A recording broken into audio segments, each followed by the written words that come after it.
Sala de Redacción. Sentí miedo de volver a empezar, de no ser capaz de afrontar lo que seguía. Fue como si se derrumbara un castillo de naipes a mis pies. Todo quedó en ceros. Así narró una amiga, así me lo narró, cuando vivió de repente, muy de repente, la separación, después de 18 años de matrimonio. No es una tusa, es un duelo y el duelo duele. Bienvenidos a Sala de Redacción, nos acompaña hoy Camilo Rusi, quien es experto en duelos, acompañante de duelos, y como los duelos no tienen edad, nos acompaña también Juan Gamboa. Juan tiene 18 años, la edad o el mismo tiempo que duró casada mi amiga. Camilo, bienvenido a este nuevo duelo del que vamos a hablar hoy. El duelo por una separación, el duelo por una ruptura amorosa. Este duelo es muy interesante, querida Ángela, porque no se considera a veces como un duelo. No hay rituales, no hay ceremonias específicas para este tipo de duelo que comúnmente llamamos tusa, y eso lo dificulta. Fíjate que para la muerte física, para el fallecimiento físico, sí hay un funeral y sí hay ceremonias que nos ayudan a honrar a nuestros seres queridos, pero para el duelo por separación amorosa no hay eso, y eso lo dificulta mucho. Además, no es que muchas veces se quiera honrar al que se fue al de la separación, ¿no? A veces es al contrario. Mejor olvidar para muchos. Bueno, Juan, 18 años, Sí, muy jovencito. Sí, señora. Pero bueno, ya con estos sentimientos y emociones por la ruptura amorosa. Cuéntanos un poquito, Juan. Pues digamos que es una mezcla de sentimientos, emociones, donde logro experimentar varias cosas, y es la rabia, la tristeza, la ansiedad, y es algo que poco a poco va disminuyendo, pero es un subidón y una bajada también. ¿Cuánto tiempo con la persona con la que terminaste? Un año ¿Te terminó o le terminaste? me terminó. ¿Duele más, Camilo? Tiende a doler más, aunque puede ser un equilibrio, porque cuando uno termina también uno se carga a veces unas culpas, el dolor que se genera en la relación, tanto en el otro como en el mío, se asume que es mi culpa porque yo terminé. Entonces yo creo que en las terminadas es difícil que alguien salga ileso. Porque muchas veces lo que se dice es que el que se queda o al que dejan sufre más. Que el otro tomó la decisión, la otra persona tomó la decisión de que se acabó por A, B o C motivos, y que a quien dejan queda como con ese sentimiento ahí por dentro de, no sé, creo que también como amor propio golpeadito, revuelto con tristeza y con todo lo demás que nos hablaba también Juan. Sí, esas terminadas, sobre todo para quien no toma la decisión, hurga en una herida que la mayoría de seres humanos tenemos, que es la herida de rechazo, la herida del rechazo. Entonces me están rechazando de mi tribu, porque al fin y al cabo esto es algo evolutivo. Yo era parte de una tribu, así fuéramos solo dos, y entonces mi tribu me saca, me rechaza, me aparta, y eso me conecta con un miedo ancestral también. Cuando a nuestros ancestros, sus tribus los rechazaban, ellos sentían miedo a la muerte.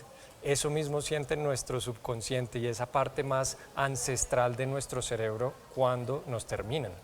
Bueno, mire, yo voy a decir unos sentimientos y unas emociones que me dijo mi amiga, con la que hablé para tratar de entender un poco más este tema de las tusas o los duelos por separaciones, por rupturas amorosas. Le dije, ¿qué sentiste? Dice, miedo, frustración, fracaso, tristeza inmensa, rabia, dolor, impotencia, baja autoestima, desesperación. Pues algo más, o sea, ¿hasta dónde? Sí, y fíjate que acá no hay límites en el sentido de qué podemos sentir. Podemos sentir todo eso, y fíjate que hay quienes sienten alivio. A veces una separación está tan intensa la relación que al separarnos sentimos alivio, y es completamente válido.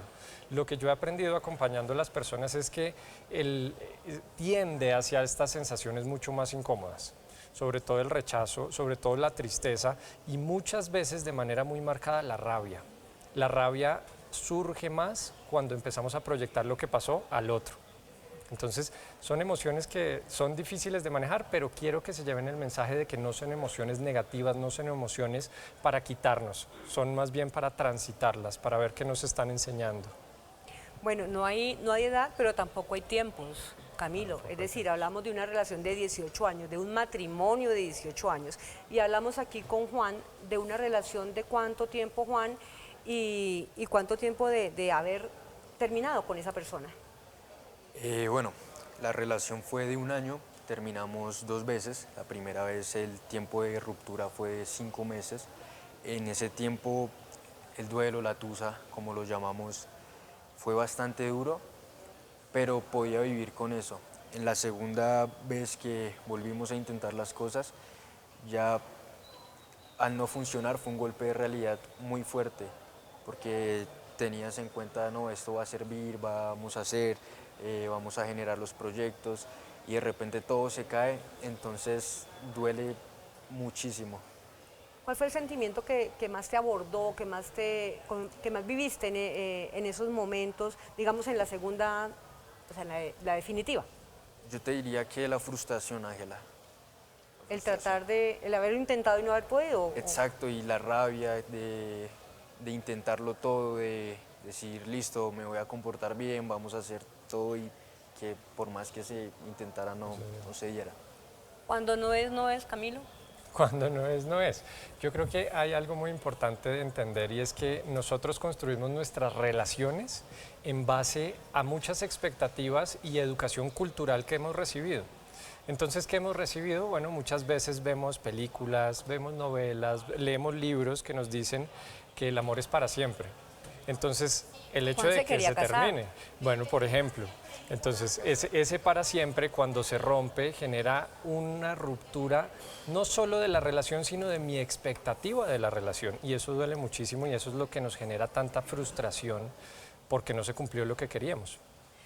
Hablando del tema de la edad y los tiempos, me decía mi amiga, ella tuvo 2 separaciones. La segunda fue a los 50 años y en ese momento su mayor miedo era, o sea, no voy a encontrar a nadie, voy a quedar sola en la vida, no puedo, o sea, a esta edad, ¿qué hago yo? Bueno, tiene 18 años, ¿no? Un caminito por delante, entiendo. pero en esos tiempos en donde dicen, ¿será que sí puedo? ¿Qué decirle a una persona que está en una edad ya mayor, digamos 40, 50 años, y se enfrenta a la separación? Yo diría que hay que desmitificar la soltería porque la vemos socialmente como si fuera un fracaso. Y te preguntan, ¿y qué pasó? ¿Y para cuándo? ¿Y se te está yendo el tren? Y resulta que no pasa absolutamente nada. De hecho, los momentos de soltería es algo absolutamente recomendado después de una ruptura. Lo que no es tan recomendado, y te lo digo desde la experiencia, es reemplazar ese vacío que quedó lo más rápido posible con otra persona. O Eso sea, no es el recomendado. famoso un clavo saca otro clavo. Y resulta que un clavo clava más el otro. No, no, no. O sea, no es así. O sea, no se puede, hay que darse un tiempo. Hay que hacer un tiempo, Para pero uno. digamos que no solo de esperar, no es de poner un cronómetro y decir me va a dar 6 meses y ya, sino me voy a dar un tiempo, por ejemplo, para mí mismo, para cultivar mi amor propio, por ejemplo, para hacer deporte, para conectar con la naturaleza, para ver qué hobbies desarrollo y, ojo, para desarrollar nuevos vínculos. Muchas veces, Ángela, cuando estamos en relaciones, priorizamos demasiado ese vínculo. Y entonces nos olvidamos de amigos, de familia, como que comenzamos a dejar de ir a los planes. Entonces, en este caso, es la oportunidad de retomar vínculos para que esos vínculos también nos sostengan como una telaraña, como una malla, cuando llega a fallar este vínculo principal. Ok. Juan está yendo a terapia con psicóloga. Excelente. Entonces, ese fue como el primer paso para tratar de empezar a vivir todo lo que hay que vivir en estos momentos. Es decir, Exacto. no es dejar a un lado y sentir de pronto esa necesidad y el decir, necesito ayuda. ¿Cómo ha sido ese proceso con la psicóloga, el psicólogo? Ha sido un proceso en el que primero hay que aceptar la realidad de que uno no puede solo con el duelo, y ahí es donde más se genera una inconformidad. ¿Por qué? Porque se piensa que se pueden superar las cosas, pero pues como ya lo decía anteriormente, poco a poco uno deja de pensar en esa persona, pero de la nada vuelve a aparecer, el sentimiento se siente vivo. Entonces, al estar en una terapia, creo que de una forma progresiva se puede ir mejorando, pero no a olvidar, sino a vivir con eso, ¿me entiendes? Camilo, hay momentos muy difíciles, muy críticos en una separación. Hablando con varias personas que que la han vivido, que han estado dentro de un matrimonio, han vivido un matrimonio y luego se separan. Esta mañana, por ejemplo, una amiga me decía, en algún momento estaba en la habitación, estaba llorando en una esquina y me estaba pegando contra una pared. Llegó el papá, la vio, bueno, tuvo ahí un proceso de reanimación, por decirlo así, y ya se volvió a dar cuenta de la situación de ella misma cuando la estaban bañando, cuando su papá y su mamá la metieron a una ducha para que reaccionara. Ella no se acuerda de eso se lo cuentan su papá y su mamá, pero ella no se acuerda de eso. ¿Qué pasa en esos, no sé, tiempos, esos vacíos en donde no hay como esa conciencia de lo que está pasando y ese intenso dolor? Claro, eso lo llaman amnesia temporal y se da muchas veces en situaciones de crisis, de estrés desmedido y de situaciones donde la persona simplemente se le sale de sus posibilidades, no tienen herramientas ni interiores ni exteriores para abordar lo que le está pasando. Y digamos que el mensaje acá para tu amiga y para las personas que hayan vivido esto es, eso, a pesar de que puede ser muy incómodo, es natural. No se preocupen, no se están enloqueciendo, porque eso es lo primero que uno piensa, me enloquecí. Y resulta que no, es que la mente en ese momento dice, esto es demasiado para mí, y entonces genera esta amnesia temporal para que yo no me acuerde de ese dolor tan significativo y tan intenso, tan desbordado, y lo pueda abordar después de una manera gradual. Es un mecanismo muy bueno, de hecho, de la mente para abordar estas situaciones límite. Aislarse, separarse. Sí, digamos, ponerle pausa a ese evento tan intenso y después asimilar. Yo te comparto un ejemplo muy rápido. Una persona que acompañé en su duelo me decía, mira, yo estaba furiosa con mis primas porque no fueron al funeral. Y después hablé con ellas y me dijeron que sí habían ido. Y resulta que ella no se acordaba que habían ido por el tema de la amnesia temporal. Es natural, es incómodo, es un mecanismo de la mente que si supiéramos y nos educáramos más sobre el duelo, pues la pasaríamos un poquito mejor. Bueno, antes de empezar esta charla acá para nuestras plataformas digitales de City TV, hablábamos con Juan. Y Juan me contó que él tuvo en algún momento un periodo de tomar mucho traguito, que esta persona le ayudó como a superar eso y después cuando terminaron otra vez volviste al consumo de licor. ¿Es un escape? ¿Qué sentías? O sea, ¿no valió la pena o sí, qué es era eso. como el sentimiento? Es eso. En la relación ella me ayudó a superar esa problemática que tenía. Entonces, al terminar con ella y al tener ese golpe de realidad, ese golpe en seco, fue como el escape otra vez, ¿me entiendes? Como me voy a olvidar de todo esto, dejémoslo atrás. Entonces, es algo que también se sigue trabajando, porque son, digamos, que todas esas consecuencias. ¿Fácilmente se recae en problemas como este del alcohol, como Juan? Sí, digamos que cualquier tipo de sustancia, actividad o costumbre que yo tuviera previamente que me ayude a enajenarme un poco de la realidad, es natural que la mente quiera recurrir a eso. Que de hecho yo honro mucho que Juan nos esté compartiendo su duelo sentimental, su proceso, que esté yendo a terapia, porque es que eso es lo que uno debe hacer en vez de recurrir a estas sustancias, porque es algo muy natural que uno no debe sentir como un retroceso, sino más bien como algo a abordar. Y la situación te está diciendo, yo en este caso estoy recurriendo a algo que está llenando muy temporal, muy superficialmente este vacío que siento. ¿Qué me conviene más? ¿Seguir dependiendo de esta sustancia o ir y mirar ese vacío y ver cómo lo llevo por mí mismo? Y ahí es donde entra la terapia y ahí es lo que está haciendo supremamente bien Juan, de ir a terapia. En un anterior programa que tuvimos, Camilo, hablamos del dolor y el sufrimiento. Yo le preguntaba a mi amiga que si a ella todavía le dolía la separación. Me dijo que sí, y lo comparó con una enfermedad crónica o con alguna dolencia esas que no se quitan, un pie que le duele a uno por siempre, una artritis, qué sé yo. Me decía, tengo ese dolor físico, tengo esa enfermedad, y hay veces que con esa, inclusive teniéndola, bailo, corro, nado, no tengo ningún problema, pero cuando soy consciente de que, oiga, ¿y qué pasó con el pie? ¿Qué pasó con la rodilla? Ah, verdad que es que me duele, ¿no? Entonces, cuando se cae en cuenta de ese dolor o de esa situación, vuelve a doler. Entonces yo le decía, Sí. si piensas, me dijo, si pienso, me vuelve a doler. Y no es que quiera volver, pero me duele lo que pasó, me duele haber perdido un proyecto de vida, me duele haber perdido una familia, un matrimonio que ella pensó que estaba bien. Total, es como las heridas físicas. A veces uno se hace una cortada y entonces esa cortada, mientras sana, va a doler. Y va a doler más y se va a inflamar y eso es lo natural.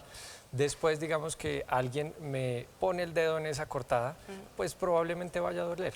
Y la cortada siempre va a estar ahí, así sea en forma de cicatriz.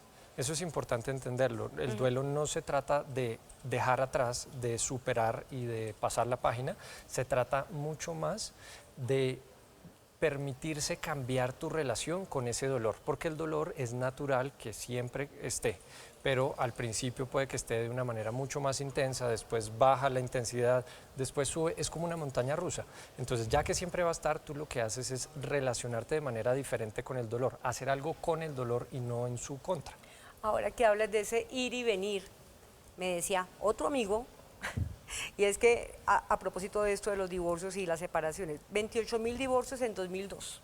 La cifra más Casi alta nada. desde 2016, 28.000, y estamos hablando de divorcios, no estamos hablando de noviazgos, de rupturas, Divorcio. sino divorcios como tal, eso es una cifra muy alta. Entonces me decía esta persona de la que hablamos, le dije, ¿qué te has dado cuenta con la separación? Dijo que esto no es una línea, y estamos hablando de ese ir y venir, que esto no es lineal, que esto no es que ya superé, uy, qué bueno, un día, una semana bien, ya, lo pasé. Pues no, resulta que a la media hora de que dijo que está bien, por algún motivo o por nada, vuelve a caer y vuelve a sentir esa misma impotencia, rabia, dolor, bueno, esa frustración de la separación. Eso es natural, eso es completamente natural. Lo difícil es cuando uno lucha contra eso. Es una creencia bastante aceptada, pero errada, el hecho de que el duelo sea lineal. Es decir, yo voy por unas fases, paso la primera, paso la segunda, llego a la quinta, listo, lo logré y ya dejé todo atrás. Y entonces cuando de repente la vida me bota como a la segunda fase, yo dije, retroceso. ¿Por qué? ¿Por qué tenía que pasar esto? Entonces tenemos que sacarnos la idea de que el duelo es lineal, es más bien como una montaña rusa, como la vida misma, que la vida misma cambia y todo es cambiante, entonces no podemos pretender que específicamente esto del duelo sea lineal y no podamos retroceder. Camilo, ya estamos terminando, como siempre el tiempo nos coge acá por nuestras plataformas digitales donde también está medido todo. Camilo, un consejo para Juan. Y Juan, ¿alguna pregunta para Camilo? Pues Camilo, tú que eres un experto en el tema, ¿cómo consideras que muchos jóvenes como yo, que de pronto deciden no ir a terapia, puedan llevar el duelo en su casa de una forma más solitaria, algo más manual? Perfecto. Buenísima pregunta y muchas gracias. Bueno, entonces, primera cosa, sí vayan a terapia, hagan lo posible por ir a la terapia. Y les voy a dar consejos muy rápidos. Primero, contacto cero. Hoy en día, Ángela y Juan, es muy natural poder tener acceso a las personas por el Instagram, por el Facebook, por las redes sea, sociales, Alex. que lo vi. ¿Alex o la ex? Alex, exactamente. Entonces terminamos, pero digamos que yo sigo viendo su Instagram. Y digamos que nos bloqueamos, pero hay gente, y lo digo porque lo he visto, que crea otro perfil para espiar y para mirar lo que está pasando. Ajá. Entonces eso es lo que, digamos que la ruptura amorosa tiene muchas similitudes con, con el síndrome de abstinencia que las personas que tienen adicciones viven cuando están tratando de dejar esa adicción. De hecho, han comparado el síndrome de abstinencia de la tusa, del rompimiento amoroso, con el de la cocaína. Es fuertísimo lo que uno vive. Entonces le van a dar ganas de buscar a la otra persona. Para eso existe algo que se llama contacto cero. Nos bloqueamos, me abstengo de cualquier contacto mínimo por un mes. Mínimo por un mes. Si hay hijos. Si hay hijos, entonces es otra situación que, por supuesto, esto dificulta el contacto cero, pero entonces lo que hago es hacer el contacto mínimo posible de la manera más estratégica posible. Vamos a hablarnos como papá y mamá, o como papá y papá, mamá y mamá, como quieran, pero solo estrictamente eso, nada más. No hablamos ni de cómo te ha ido, ni de cómo, nada más. Solo hablamos de eso, tenemos nuestra conversación de 5, 10 minutos, y nos separamos y de nuevo contacto cero. Bueno, Camilo, Juan, llegamos al final de Sala de Redacción con este tema, no es una tusa, es un duelo y el duelo duele. Así que síganos en las plataformas digitales. Muchas gracias a los dos por habernos acompañado, por haber estado acá, contar las experiencias, orientar a nuestros seguidores y nos vemos en una próxima ocasión acá en Sala de Redacción.